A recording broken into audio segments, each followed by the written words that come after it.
Hello, 7th class. Today we will start lesson 7, The Lost Camel.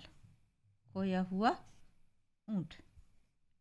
3 question दिए हुए हैं पहले आपके यहाँ पर। Can you recognise the footprints of an animal? क्या आप किसी जानवर के जो पैरों के निशान होते हैं, पदचिन्ह जिन्हें कहते हैं, उनको पहचान सकते हैं? फुटप्रिंट यानी पैरों के निशान।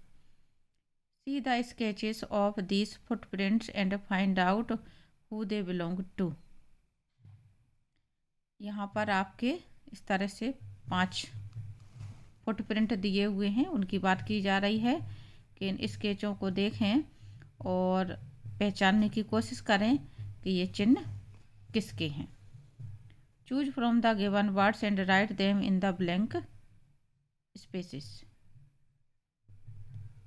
ये जो 5 नाम दिए हुए हैं, इन नामों को चुन करके यहाँ पर भरना है कि कौन सा पद चिन्ह किसका है। तो ये पहले से भरे हुए हैं यहाँ पे। ये मैन आएगा, इसमें व्यक्तियों के, मानवों के जो पैरों के निशान होते इस तरह से होते हैं। ये आपका लॉइन का है।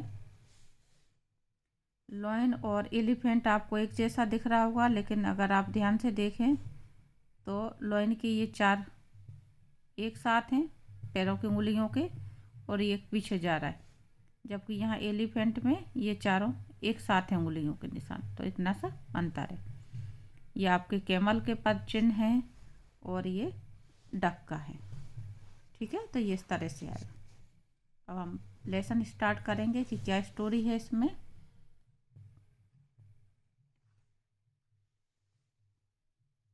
Two merchants were searching for their lost camel in a desert.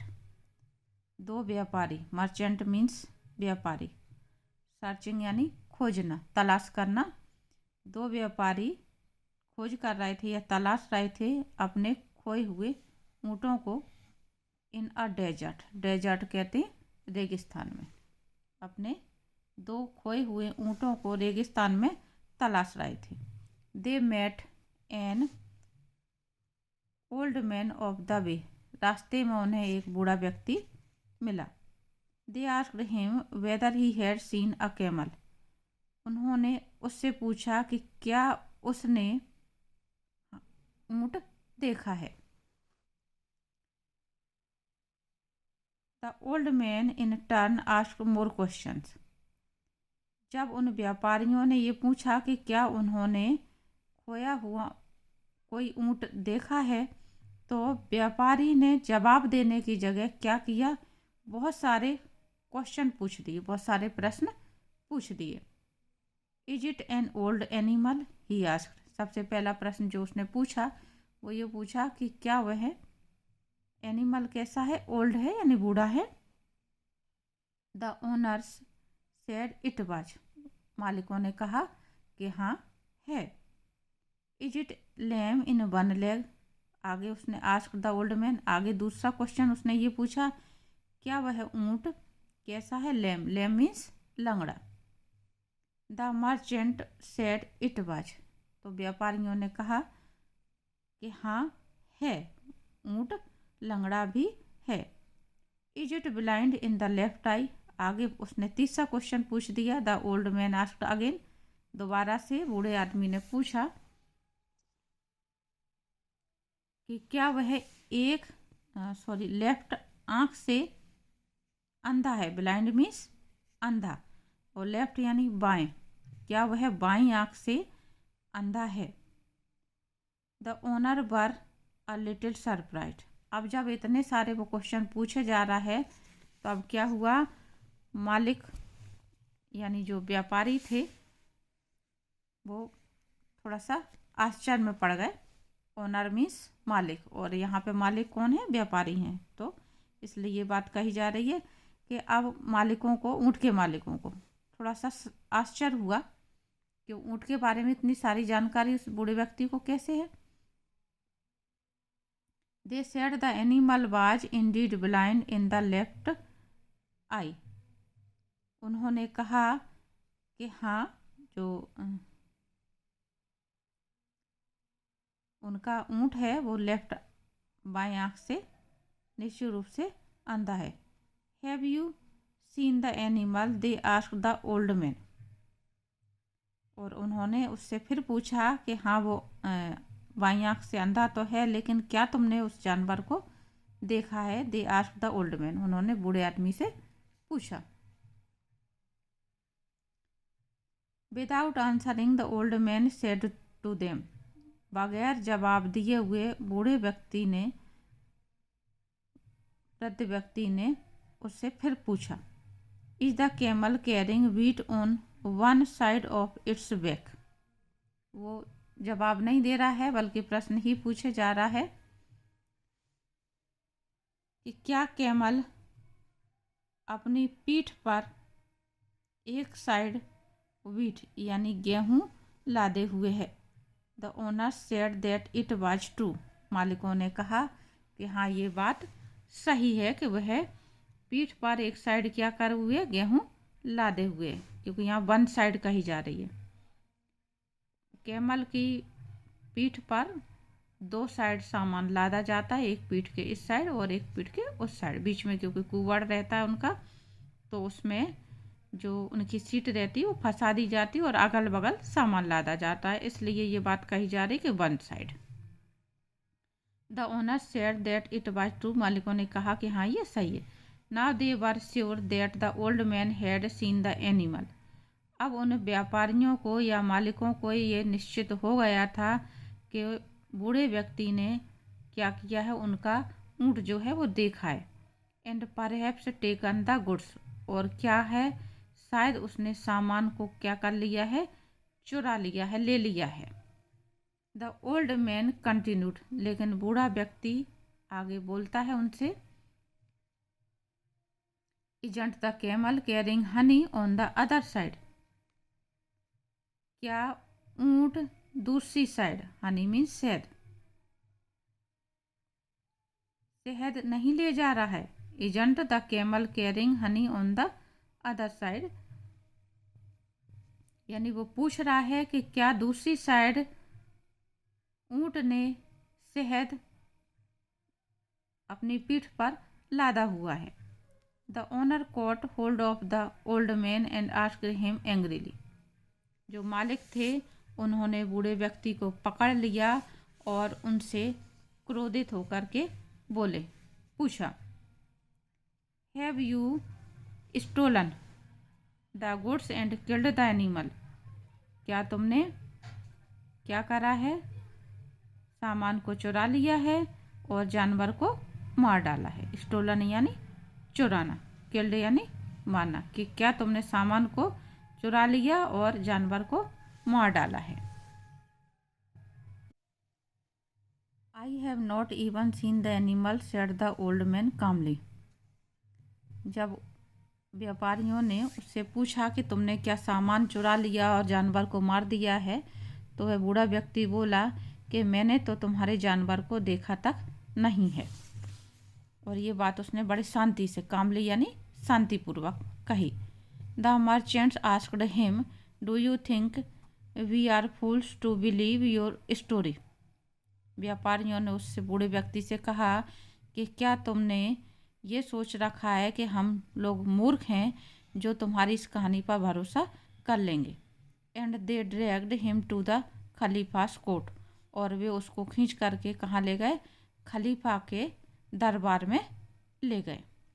ये कहानी क्योंकि ये मुस्लिम वेश में दिख रहे हैं, तो मुस्लिमों का जो दरबार होता है, राजा जो होते हैं वो कौन कहलाते हैं, खलीफा कहलाते हैं। इसलिए यहाँ पे ये बात कही जा रही है कि वो उसको खींच करके कहाँ ले गए, खलीफा के दरबार में ले गए, राजा के दरबार की बात यहाँ पे नहीं हो रही है।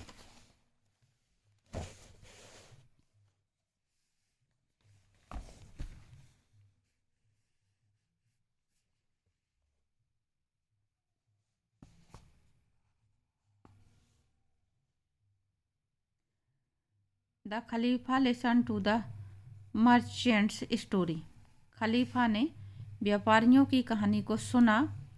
Then he turn to the old man, फिर वह बूढ़े व्यक्ति की तरफ मुड़ा। And asked him whether he had seen the camel, और उनसे पूछा क्या आपने कभी कैमल को देखा है। The old man said he had never seen in his life.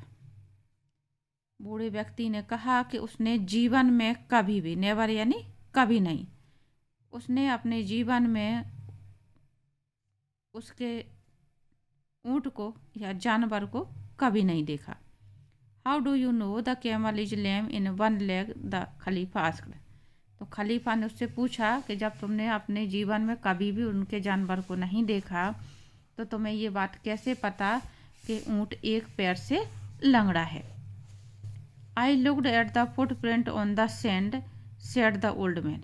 बूढ़े आदमी ने कहा कि मैंने उसके पद चिन्ह, पैरों के निशान, सैंड यानी रेत, रेत में देखे थे। रेगिस्तान में रेत होता है तो इसलिए ये बात कही जा रही, sand. And one of them could hardly be seen, और उनमें से एक जो पैर का निशान है वो मुश्किल से दिख रहा था। हार्डली यानी मुश्किल से। The khalifa smiled and asked why the old man thought the camel was blind in one eye. खलीफा मुस्कुराया बूढ़े व्यक्ति के इस जवाब पे कि उसको पैरों का निशान नहीं दिखा, एक उसकी समझदारी पे या बुद्धिमानी पे। और आगे उसने मुस्कुरा के फिर पूछा कि बूढ़े व्यक्ति ने ऐसा क्यों सोचा, थॉट यानी सोचा, कि ऊँट जो है वो एक आंख से अंधा है, ये कैसे जाना बूढ़े व्यक्ति ने। The animal had eaten the leaves of the bushes only on one side of the road, said the old man. बूढ़े व्यक्ति ने फिर उसको, खलीफा को जवाब दिया कि एनिमल ने, जानवर ने सिर्फ एक तरफ, एक साइड की रोड या जो भी रास्ता था एक तरफ की झाड़ियों को ही खाया था। बुशेस यानी झाड़ियाँ, जो पेड़ पौधे वैसे ही उग जाते हैं बिना किसी सहारे के या बिना किसी द्वारा बोए हुए अपने आप ही, तो वो बुशेस कहलाते हैं। तो इसलिए यहाँ पे वो बूढ़ा व्यक्ति कह रहा है कि उसने झाड़ियों को एक साइड से ही खाया था, दोनों तरफ की झाड़ियों को नहीं खाया था, क्योंकि ऊँट की आदत ये होती है उसको कैसा भी हरा पेड़ पौधा मिल जाए, लगभग सभी तरह के पेड़ पौधे वो खा लेता है। Why did you think the camel was carrying wheat and honey, asked the khalifa. वो बात भी खलीफा ने मान ली। फिर खलीफा ने आगे पूछा कि तुमने ये बात क्यों सोची कि ऊँट जो है व्हीट और हनी, गेहूँ और शहद लेकर के जा रहे हैं, मतलब पीठ पे कैमल के गेहूँ और शहद लदा हुआ है। I saw ants carrying fallen grains of wheat from one side of the road, said the old man. बूढ़े आदमी ने कहा कि मैंने देखा, आंट्स यानी चींटियाँ, मैंने देखा कि चींटियाँ अनाज के दाने यानी व्हीट, गेहूं के दाने रोड के एक साइड उठा करके ले जा रही हैं। And there were bees flying around on the other side, I suppose, said the khalifa. खलीफा ने कहा कि और मेरे अनुसार रोड के दूसरी तरफ, बीस कहते मधुमक्खी को, रोड के दूसरी साइड मधुमक्खियाँ उड़ते हुए तुमने देखी होंगी, ऐसा मेरा मानना है। Yes your honour, said the old man. बूढ़े व्यक्ति ने कहा कि हाँ महाराज। The khalifa then turn to the merchant and said. उसके बाद खलीफा व्यापारियों की तरफ को मुड़ा और बोला, this man has made use of his eyes to look at things. इस बूढ़े व्यक्ति ने अपनी आँखों का इस्तेमाल किया वस्तुओं को देखने में। यू हैव आइज टू, तुम्हारे पास भी आँखें हैं। Use them you will find your animal, कि उन आँखों का तुम भी प्रयोग करो और तुम्हें तुम्हारा जानवर मिल जाएगा। And he sent them away. और क्या किया, उसने उन दोनों को भेज दिया, यानी व्यापारियों को भी छोड़ दिया कि जाओ अपना कैमल ढूंढो, और बूढ़े व्यक्ति को भी छोड़ दिया क्योंकि उसका कोई दोष नहीं था। उसने तो रास्ता दिखा दिया कि अपनी बुद्धि और आंखें अगर इस्तेमाल करोगे तो तुम्हें तुम्हारा जानवर मिल जाएगा, ढूंढते बन जाएगा। यहाँ पे आपकी एक लाइन दी हुई है, लेसन जहाँ ख़त्म हो रहा है, कैरेक्टर इज डेस्टिनी। इसका आशय है चरित्र ही भाग्य है। चरित्र ही भाग्य है मतलब इसका जो आशय है वो ये है कि मनुष्य का जो कैरेक्टर होता है, चरित्र होता है, वही मनुष्य का भाग्य बनाता है। भाग्य बनाता है का आशय यहाँ पे कि चरित्र से ही व्यक्ति का आने वाला जीवन निश्चित होता है। यानी अगर किसी व्यक्ति का चरित्र अच्छा है तो वो अच्छे काम करेगा और आगे चल के अच्छा जीवन जिएगा। और अगर किसी का चरित्र खराब है तो वो क्या होगा, बुरे काम करेगा और उसका बुरा परिणाम ही होगा। जो यहाँ पे मर्चेंट वाले में वो उसको बूढ़े व्यक्ति को क्या कहते हैं कि तुम चोर हो, और उसको खींच करके कहाँ ले जाते हैं, खलीफा के दरबार में ले जाते। लेकिन उसने चोरी नहीं की होती है तो वो निष्पक्ष रूप से खलीफा की बातों का जवाब देता है और छूट जाता है।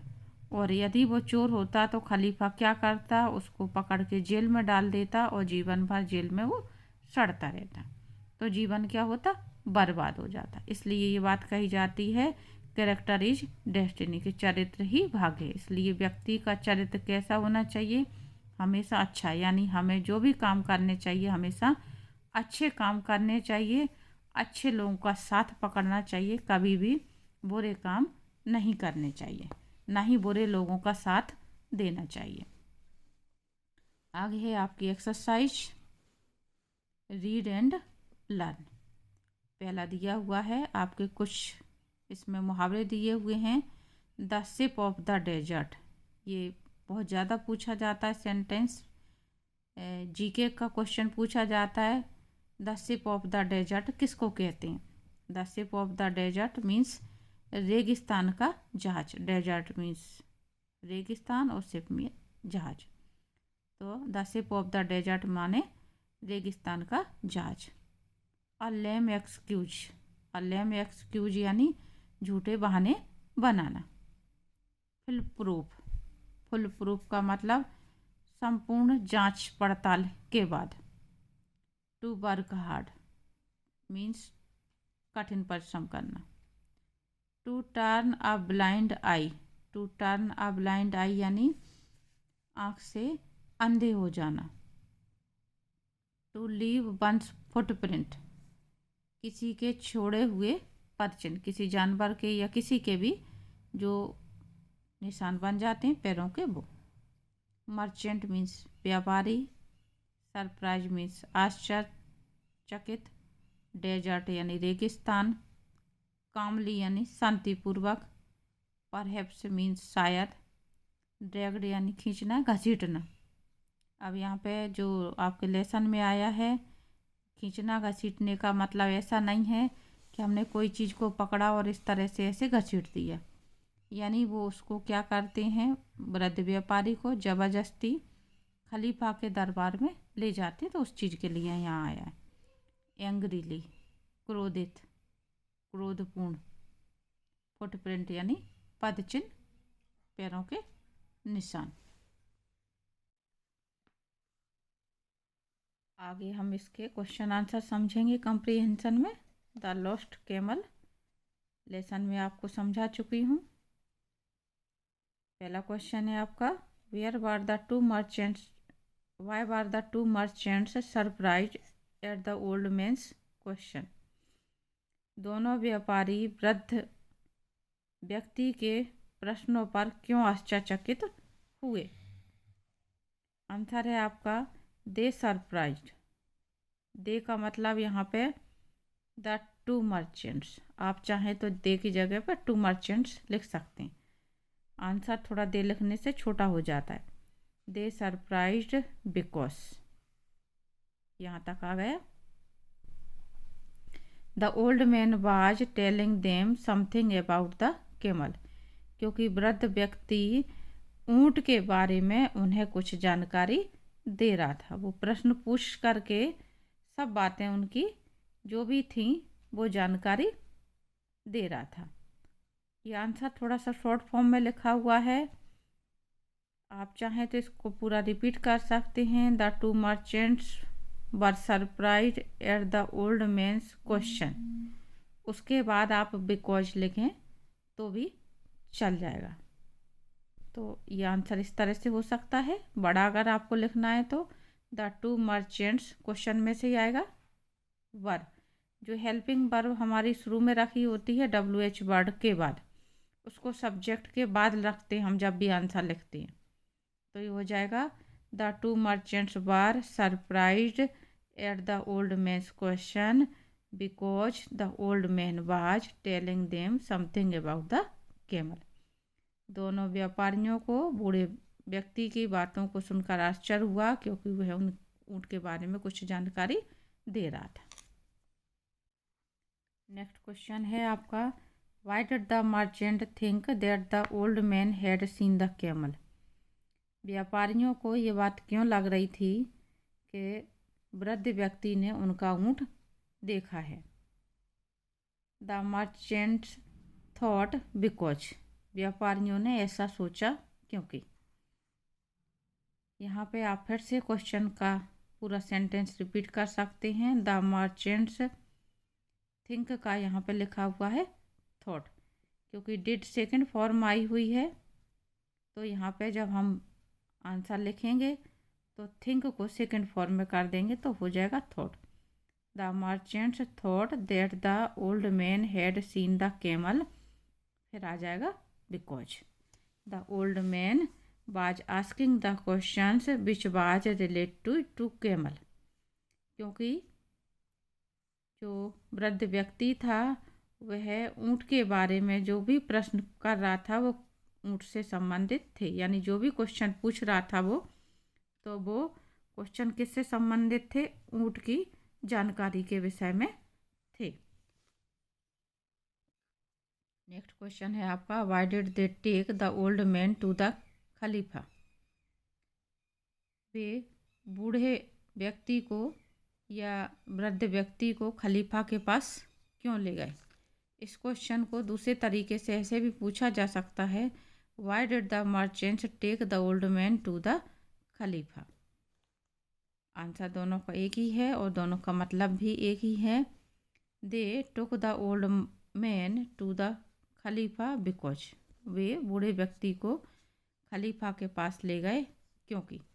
They thought the old man had stolen their camel, क्योंकि उनका ये सोचना था कि बूढ़े व्यक्ति ने क्या किया है, उनका ऊँट चुरा लिया है। नेक्स्ट क्वेश्चन है, how did the old man know that the camel was blind. वृद्ध व्यक्ति को ये कैसे पता चला कि ऊँट एक आंख से काना है। The old man saw that the camel had eaten the leaves of bushes only one side of the road, so he knew that the camel was blind with one eye. बूढ़े व्यक्ति ने ये देखा, ओल्ड मैन saw that, कि ऊँट ने जो झाड़ियाँ खाई थीं वो रोड के एक तरफ की झाड़ियों के पत्ते ही उसने खाए थे, दूसरी तरफ की झाड़ियों के पत्ते कैसे थे, सही थे, लगे हुए थे। सो ही न्यू, इसलिए उसको ये पता चला कि जो ऊँट है वो एक आंख से अंधा है या काना है। नेक्स्ट क्वेश्चन है आपका, Y were the bees flying only one side of the road. मधुमक्खियाँ सड़क के एक किनारे किनारे ही क्यों उड़ रही थी, एक तरफ ही क्यों उड़ रही थी। आंसर है आपका, the bees were flying on the one side of the road because, ये इतना आपको क्वेश्चन में से ही आ रहा है। The camel was carrying Honey on one side of his back, क्योंकि ऊँट अपनी पीठ पर एक तरफ क्या लेके जा रहा था, हनी लेकर के यानी शहद लेकर के जा रहा था। नेक्स्ट क्वेश्चन है आपका, why did the khalifa not punish the old man? The khalifa did not punish the old man because, खलीफा ने वृद्ध व्यक्ति को कोई सजा नहीं दी, कोई दंड नहीं दिया। पनिश मीन्स दंड देना।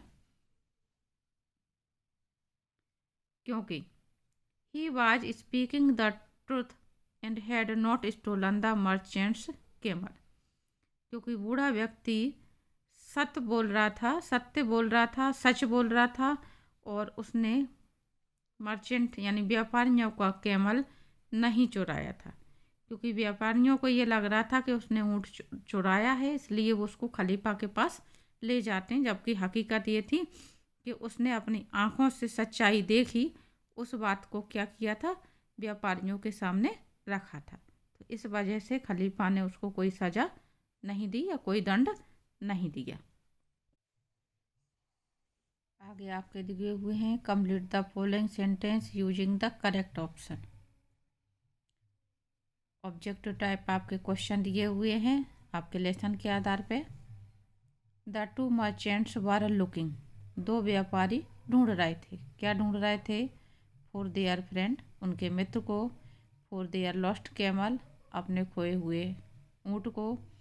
फॉर देयर फैमिली मेम्बर्स, या अपने परिवार के सदस्यों को। तो इसका सही आंसर है आपका फॉर देयर लॉस्ट कैमल, अपने खोए हुए ऊँट को ढूंढ रहे थे। नेक्स्ट है, the old man's answer were in the form of, जो बूढ़ा व्यक्ति था उसके जो जवाब थे वो किस रूप में थे? साइलेंस, खामोशी के रूप में, स्टेटमेंट, कथन के रूप में, या क्वेश्चंस, प्रश्न के रूप में। तो वो जो कुछ भी उनकी बातों का जवाब दे रहा था तो सीधे जवाब नहीं दे रहा था, बल्कि वो क्या कर रहा था, बदले में क्वेश्चन पूछ रहा था। तो इसमें आएगा आपका question. The old man asked whether, बूढ़े व्यक्ति ने पूछा क्या? The camel could not walk fast, ऊँट तेज नहीं चल सकता है। The camel carried a heavy load, के ऊँट ने ज़्यादा वजन लाद रखा है। द कैमल वाज लेम, तो इसमें आएगा बूढ़े व्यक्ति ने ये पूछा था कि क्या जो ऊँट है वो लंगड़ा है। The merchant were angry because, व्यापारियों को क्रोध आया, क्यों? क्योंकि they thought that the old man had stolen the goods and killed the camel, उन्हें ऐसा लग रहा था, व्यापारियों ने सोचा कि बूढ़े व्यक्ति ने क्या किया है, सामान को चुरा लिया है और उनके जानवर को मार डाला है। They thought that the old man was making fun of them, उन्होंने ये सोचा कि बूढ़ा व्यक्ति उनके साथ मजाक कर रहा है। They thought that they would never get their camel back, उन्होंने सोचा कि उनका जो ऊँट है वो उन्हें कभी वापस नहीं मिलेगा। तो इसका आंसर है पहला, they thought that the old man had stolen the goods and killed the camel. अगला, the old man knew the camel was lame because, बूढ़े व्यक्ति को ये बात मालूम थी कि ऊँट लंगड़ा है क्योंकि one of its footprints could hardly be seen, उसके जो पद चिन्ह थे, पैरों के निशान थे, उनमें से एक पैर का निशान मुश्किल से दिख रहा था, ना के बराबर दिख रहा था। The ants carried fallen grain from one side of the road, चींटियाँ रोड के एक किनारे पर गिरे हुए अनाज के दाने उठा करके ले जा रही थी। और ही had seen the camel before, उसने पहले ऊँट देखा था। तो इसका आंसर आपका आएगा पहला, one of its footprint could hardly be seen, बूढ़े व्यक्ति ने सोचा कि ऊँट लंगड़ा है क्योंकि उसके पैरों के निशान में एक निशान मुश्किल से दिखाई दे रहा था या दिख नहीं रहा था ठीक से। Next, the khalifa said that the old man knew so much about the camel because, खलीफा ने कहा कि बूढ़े व्यक्ति को ऊँट के बारे में बहुत कुछ जानकारी है क्योंकि ही वाज एन एक्सपर्ट, वह एक एक्सपर्ट है, बुद्धिमान है। He had killed the camel, उसने ऊँट को मार डाला है। He used his eyes to look at things carefully, या उसने अपनी आँखों का प्रयोग सावधानी पूर्वक चीज़ों को देखने में किया है। तो इसका आएगा ये सी वाला, he used his eyes to look at things carefully, उसने अपनी आँखों का उपयोग वस्तुओं को देखने में सावधानी पूर्वक किया। नेक्स्ट है आपका द मर्चेंट्स वर टू, व्यापारी गए, कहाँ गए? To the camel, to the khalifa और द किंग। यहाँ पे आपका खलीफा आएगा, किंग नहीं आएगा। मैंने अभी समझाया था, ये मुस्लिम देश की कहानी है, तो उनके जो राजा होते हैं उनको खलीफा कहा जाता है। तो जो व्यापारी थे वो खलीफा के पास गए। आगे है आपका the camel was, lame in one leg, blind in one eye, both lame in one leg and blind in one I.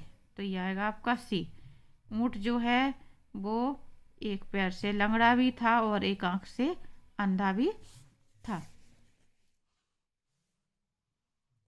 Next, the khalifa said to the merchants, खलीफा ने व्यापारियों से कहा, यूज योर ईयर्स, अपने कानों का उपयोग करो, यूज योर आइस, अपनी आँखों का इस्तेमाल करो, यूज योर माउथ, अपने मुंह का इस्तेमाल करो। तो बी वाला आएगा यूज योर आइस, क्योंकि आइस का ही उपयोग करके बूढ़े व्यक्ति ने ऊँट के बारे में इतनी सारी जानकारी दे दी थी। The old man had stolen the camel, killed the camel, never seen the camel, बूढ़े व्यक्ति ने कभी भी ऊँट को नहीं देखा था। तो ये आएगा इसका आंसर।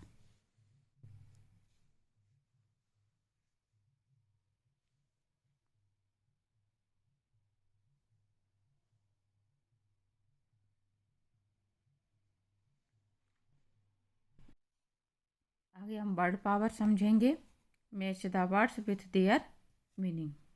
पहला दिया हुआ है विदाउट एक्साइटमेंट, इसके सामने ये आपका शब्द दिया हुआ है, यही आना है कामली। विदाउट एक्साइटमेंट मीन्स शांतिपूर्वक। अगला अ टाइनी इंसेक्ट, यहाँ पे दिया हुआ है बी मधुमक्खी। अ पर्सन हु बाइस एंड सेल्स गुड्स, वह व्यक्ति जो वस्तुओं को खरीदता है और बेचता है वो कहलाता है व्यापारी यानी merchant. Disabled in the leg और फुट, पैर से अपंग होना या अपाहिज होना यानी लेम, लंगड़ा। और अगला है the mark left by a foot और शूज, जूते या पैर के द्वारा जो चिन्ह बनता है वो क्या कहलाता है? फुटप्रिंट, पद चिन्ह। नेक्स्ट क्वेश्चन है आपका fill in the blanks space in the sentence using the given words और फ्रेजेस। ये आपके शब्द दिए हुए हैं, carrying, understand, searching, the ship of the desert, a lame excuse, full proof, to work hard, a turn a blind eye, और leave, footprints और angry. यहाँ पे ये मैंने आपके नंबर डाल दिए हैं जिससे आपको दिक्कत ना पड़े। पहले वाले फिल इन द ब्लैंक्स में आएगा सर्चिंग, दूसरे में केयरिंग, फिर एंग्री, चौथे में अंडरस्टैंड, पांचवे में to turn a blind eye, छठवें में the ship of the desert, सातवें में अ लेम एक्सक्यूज, आठवें में फुल प्रूफ, नौवीं में वर्क हार्ड और 10वीं में लीव फुटप्रिंट्स। सेंटेंस बता रही हूँ आपको आगे।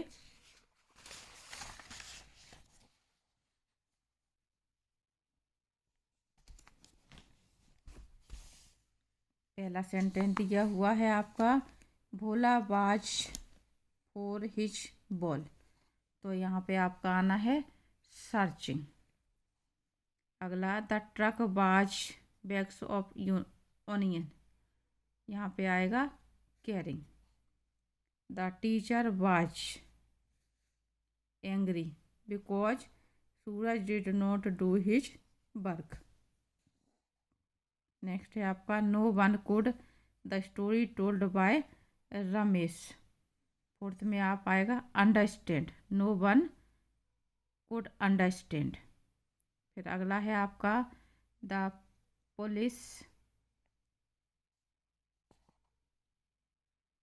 turned a blind eye when they saw the thief was running away। इसमें आना है आपका turned a blind eye। और अगला है the camel is known as the ship of the desert. और अगला है आपका Ramesh had not done his homework so he made. इसमें आएगा a lame excuse of falling sick. और अगला some products in the market claim to be आ। इसमें आएगा आपका full proof remedy for illness. और अगला श्यामा हेज में आएगा to work hard to secure good marks. और नेक्स्ट है आपका if you leave footprint on the sand at a beach the sea is sure to wash them away. तो इस तरह से आपके ये फिल इन द ब्लैंक्स हो जाएंगे। अब आपकी है ग्रामर इन यूज। आपकी एक्सरसाइज है ग्रामर में। पहला क्वेश्चन है fill in the blanks space with the correct form of the verb. आपको correct form of the verb भरना है। ये आपकी ब्रैकेट में दी हुई है करेक्ट वर्ब। हमको सिर्फ टेंस पहचान करके भरना है। तो इसमें जो सेंटेंस दिया हुआ है और जो मीनिंग निकल रहा है उसके आधार पे आपका पास्ट कंटिन्यूस के सेंटेंस आ रहे हैं। इसमें टू बॉयज वर प्लेइंग होगा, यहाँ पे प्ले मेन वर्ब है, इसमें आईएनजी लग जाएगी। और कंटिन्यूस टेंस में वर जो है प्लूरल सब्जेक्ट के साथ में आता है। टू बॉयज हो रहा है इसलिए आएगा वर। तो two boys were playing in the ground with a ball. A few boys फिर से आपका आएगा वर, WERE वर। वॉच का हो जाएगा वॉचिंग देम। दो लड़के ग्राउंड में बॉल से खेल रहे थे और कुछ लड़के उन्हें देख रहे थे।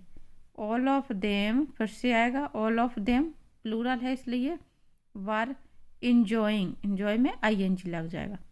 All of them were enjoying their free time suddenly it started to rain. Rain की फर्स्ट फॉर्म आनी है टू रेन। तभी अचानक बारिश शुरू हो जाती है। Now all of them ran, run की सेकंड फॉर्म रेन हो जाएगा यहाँ पर, ran back to their rooms. Now अब सभी बच्चे क्या हुए, अपने कमरे में वापस चले गए, दौड़ गए।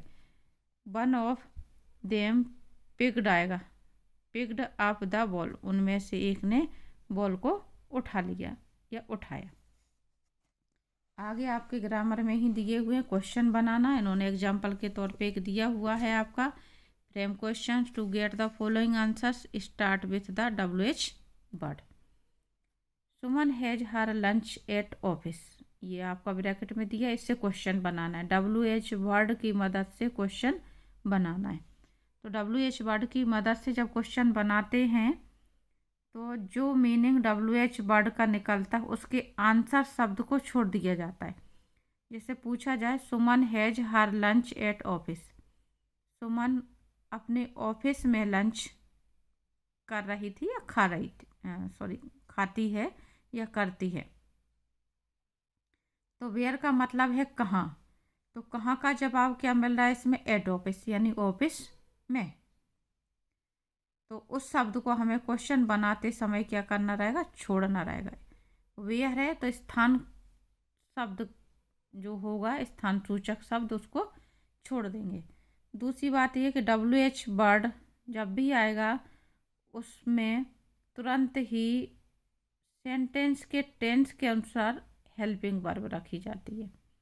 तो यहाँ पे ये प्रेजेंट इंडेफिनिट का उदाहरण है। प्रेजेंट इंडेफिनिट की हेल्पिंग वर्ब डू या डज होती है। सिंगुलर है सुमन, इसलिए यहाँ पे आएगा डज। तो क्वेश्चन हो जाएगा where does Suman have her lunch. At office को क्या करा जाएगा, छोड़ दिया जाएगा। जब डज आ गया तो यहाँ पे हैज नहीं आएगा, फिर यहाँ पे हैव ही आएगा, क्योंकि हैव मन जो वर्ब का मूल रूप है वो हैव है, हैज नहीं होगा। देखो ये आपके लिए करने को दिए हुए हैं। She has her lunch at 10 o'clock। अब यहाँ पे हमें वेयर से वेन से क्वेश्चन बनाना है।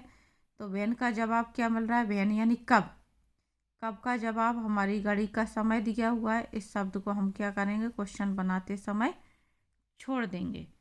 तो इसका जो क्वेश्चन बनेगा वो क्या बनेगा, वेन, यहाँ आ जाएगा वेन डज, जैसे यहाँ लगाया था। When does she have her lunch.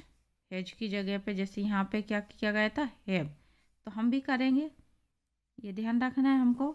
When does she has की जगह have her lunch at 10 o'clock छोड़ देंगे। वेन से जब भी क्वेश्चन बनेगा समय सूचक शब्द प्रोपोजिशन सहित छोड़ दिया जाएगा, जैसे यहाँ प्रोपोजिशन के साथ स्थान शब्द को छोड़ दिया गया।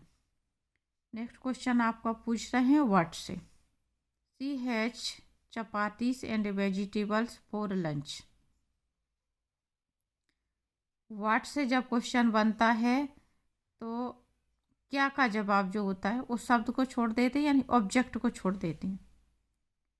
क्या खाती है वो लंच में, चपातीस एंड वेजिटेबल्स। तो ये दोनों शब्दों को हमें छोड़ना पड़ेगा। तो आपका जो क्वेश्चन बनेगा वो क्या बनेगा, व्हाट, फिर आएगा does, what does she have for lunch.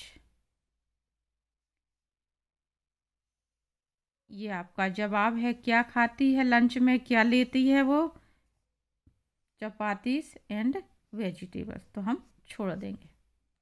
तो आपका क्वेश्चन बन जाएगा। नेक्स्ट है she had dinner at her friends home last night. Bihar का जवाब, इसमें स्थान कहाँ आया है, एट हर फ्रेंड्स होम। जब हम क्वेश्चन बनाएंगे तो इस पूरे को क्या करेंगे, छोड़ देंगे। तो इसका क्वेश्चन बन जाएगा आपका where did, where did she have. Did आ गया तो फिर वापस से हम हैड की मूल वर्ब हैव रख देंगे। Where did she have dinner last night. इस तरह से WH वर्ड से क्वेश्चन बनते हैं। नेक्स्ट एक्सरसाइज हम समझेंगे, let's do it. Right the name of the animals birds given below.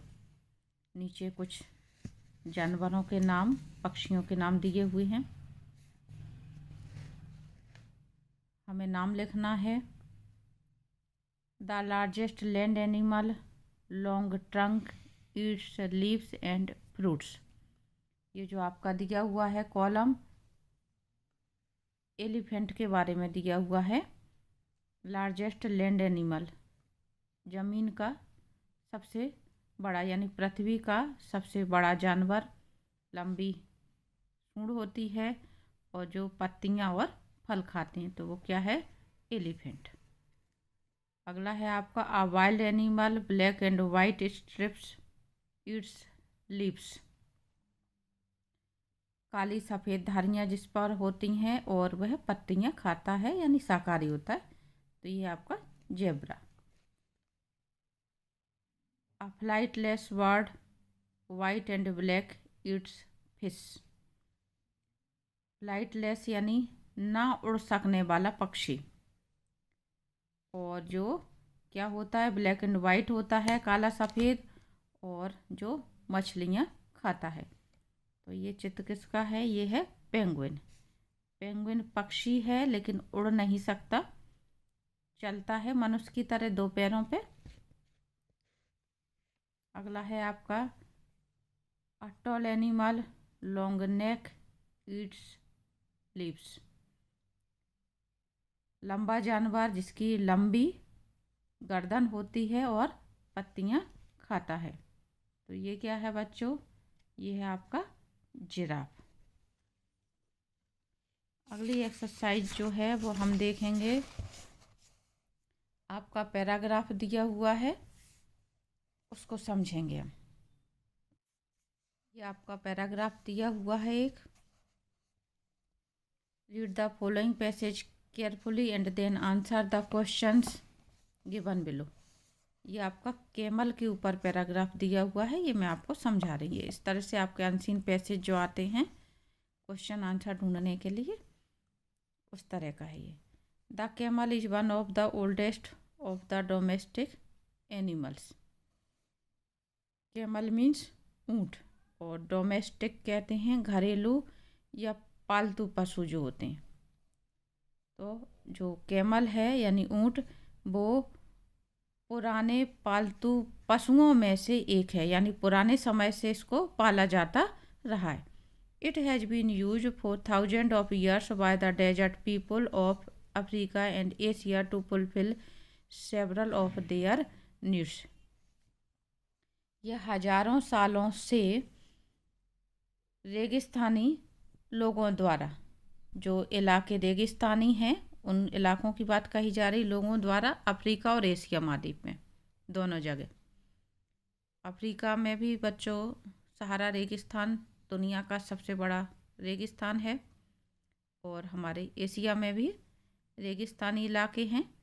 तो इसलिए ये बात कही जा रही है दोनों ही जगह के लिए कि यहाँ के जो लोग बाग हैं, अफ्रीका एशिया के रेगिस्तानी इलाकों के लोग बाग हजारों साल से इस जानवर को यानी ऊँट को अपनी आवश्यकताओं की पूर्ति के लिए पालते रहे हैं या उपयोग करते रहे हैं। On the fertile edge of the desert camels pull ploughs turn wheels to irrigate fields and carry goods to the market. Fertile कहते हैं उपजाऊ, डेजर्ट यानी रेगिस्तान, और प्लो कहते हैं हल, जो खेतों में हल जोता जाता है, चलाया जाता है, किसान जिसका उपयोग करते हैं, तो हल। और इरिगेट यानी सिंचाई। तो यहाँ पे जो कही जा रही है, जो रेगिस्तानी इलाकों में फर्टाइल एज यानी के खेती बाड़ी वाले जो क्षेत्र हैं, उपजाऊ क्षेत्र हैं, उनकी बात कही जा रही है। रेगिस्तान में जो भी उपजाऊ क्षेत्र हैं, ज़मीन है, वहाँ पर कैमल क्या काम करते हैं?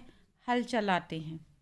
Turn wheel to irrigate fields यानी रेहट चलाते हैं सिंचाई के लिए। खेतों में जो सिंचाई की जाती है रेहट के द्वारा, तो वहाँ पर रेहट चलाने का काम भी क्या करते हैं? कैमल ही करते हैं।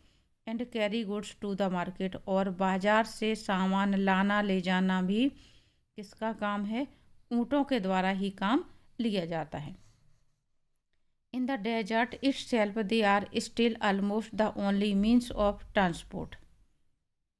और रेगिस्तानी इलाकों में ट्रांसपोर्ट कहते हैं आवागमन का साधन। मीन्स ऑफ ट्रांसपोर्ट, आवागमन का साधन यानी परिवहन का साधन। ट्रांसपोर्ट यानी परिवहन। तो केवल ऊँट ही ऐसे स्थानों पर आवागमन का साधन या परिवहन का साधन है, क्योंकि रेत में कुछ और चीज़ चल नहीं सकती है। They supply food, milk and clothing in the form of wool and leather. और साथ में ही ऊँटों से और क्या प्राप्त होता है? फूड यानी भोजन, मिल्क यानी दूध, और क्लोथिंग यानी जो कपड़े वगैरह पहनने के लिए क्या मिलता है? ऊँट के बालों से ऊन बनाई जाती है, और उसका चमड़ा भी उपयोग में लिया जाता है। अब फूड कैसे लिया जाता है? फूड ऐसे कि इसका मीट खाया जाता है, ऊँट का मांस खाते हैं। इसलिए ये बात कही जा रही है कि ये भोजन उपलब्ध करवाते हैं, दूध भी इनका उपयोग में लिया जाता है, और ऊन और चमड़े का उपयोग किया जाता है।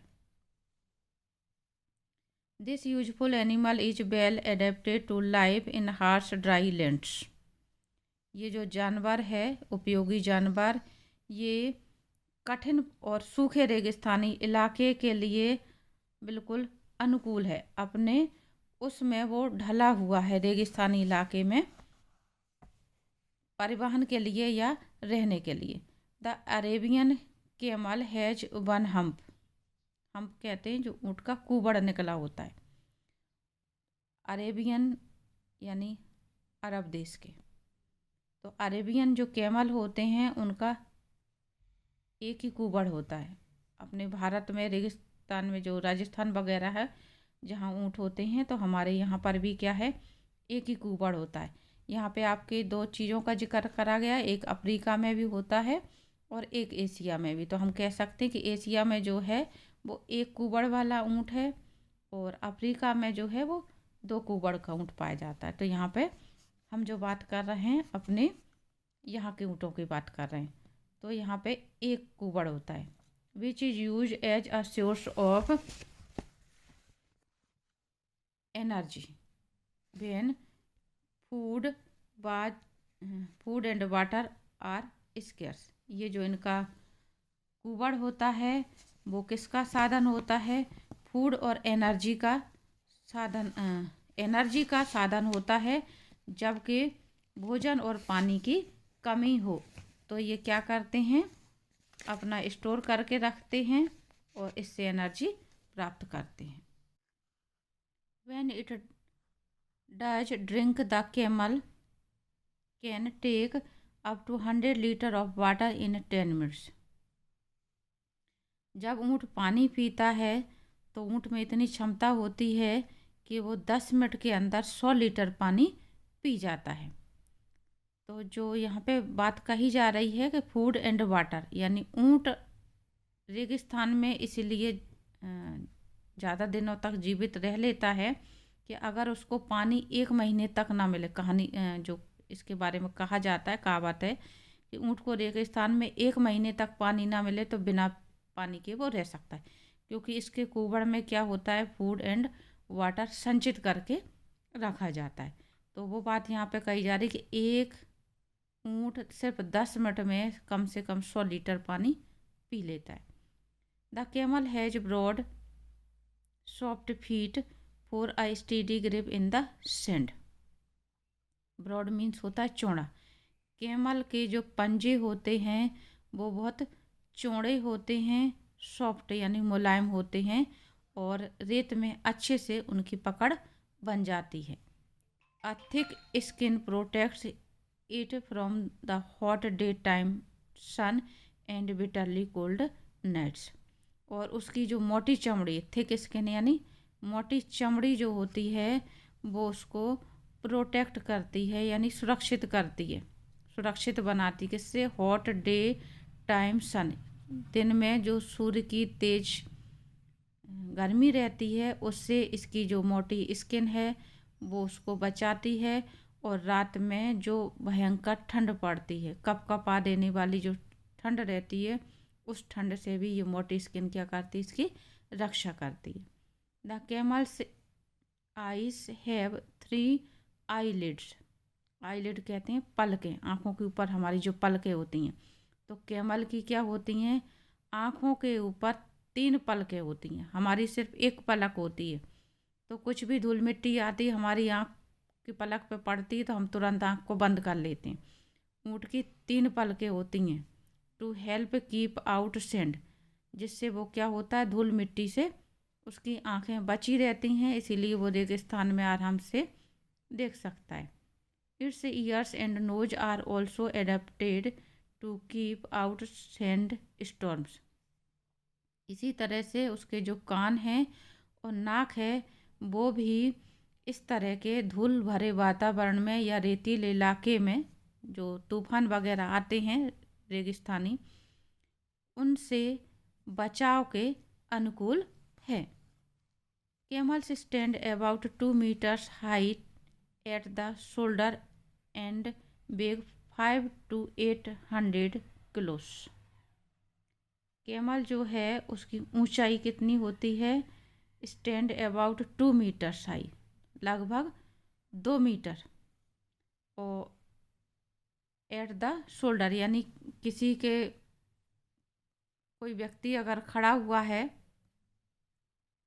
कोई भी वयस्क पुरुष है अगर, तो उसके कंधे से लगभग 2 मीटर की ऊंचाई इसकी होती है। और इसका जो वजन है एक ऊँट का लगभग 500 से 800 किलो होता है, यानी अपन कह सकते हैं 5 से 8 कुंटल। Often called the ship of the desert, इसको क्या कहा जाता है? अक्सर रेगिस्तान का जहाज भी कहा जाता है। While travelling long distance they can carry loads of 200 किलोस and more, जब यात्रा की जाती है इसके द्वारा, तो यात्रा करते समय ये बहुत दूरी तय कर सकता है। लंबी दूरियां तय करने के लिए ये अनुकूल है, इसी कारण से इसको the ship of the desert कहा जाता है, रेगिस्तान का जहाज। और अगर सामान को या वजन को ले जाने की बात कही जाए, कैरी लोड, लोड यानी वजन, तो ये करीब 2 कुंटल वजन आसानी से उठा सकता है। 200 किलो वजन और उससे ज़्यादा। Camels eat grass, dates and grain when available, जो ऊँट है वो घास खाता है, खजूर खाता है और अनाज भी खाता है, जो कुछ उसको उपलब्ध मिल जाए सभी चीज़ें वो खा लेता है। Deep in the desert they survive on dry leaves and seeds, और अगर कहा जाए तो ज़्यादा लंबे रेगिस्तान की बात की जाए, ज़्यादा घने ऐसे इलाके जहाँ पर सिर्फ रेगिस्तान ही है, कुछ खास चीज़ नहीं है, तो वह सूखी पत्तियाँ और बीज खा करके भी जीवित रह सकता है। यानी जो ऐसे इलाके हैं जहाँ पर उसको घास वगैरह नहीं मिलेगी, हरियाली नहीं मिलेगी, तो ऐसे इलाकों में वो सूखी पत्तियाँ और बीज खा करके भी जिंदा रह सकता है। यानी इतनी सारी खूबियाँ हैं उसके रेगिस्तानी इलाकों में रहने के लिए, इस कारण से वो आसानी से जीवित बना रहता है या रेगिस्तानी इलाके के अनुकूल माना जाता है। आगे समझेंगे हम क्वेश्चन आंसर। पहला क्वेश्चन है आपका, in what ways can we camel help in us in agriculture, ऊँट हमारी कृषि के क्षेत्र में किस तरह से मदद करता है। तो ये आपके आंसर बच्चों सीधे सीधे दिए हुए हैं। पहला आपका जो आंसर है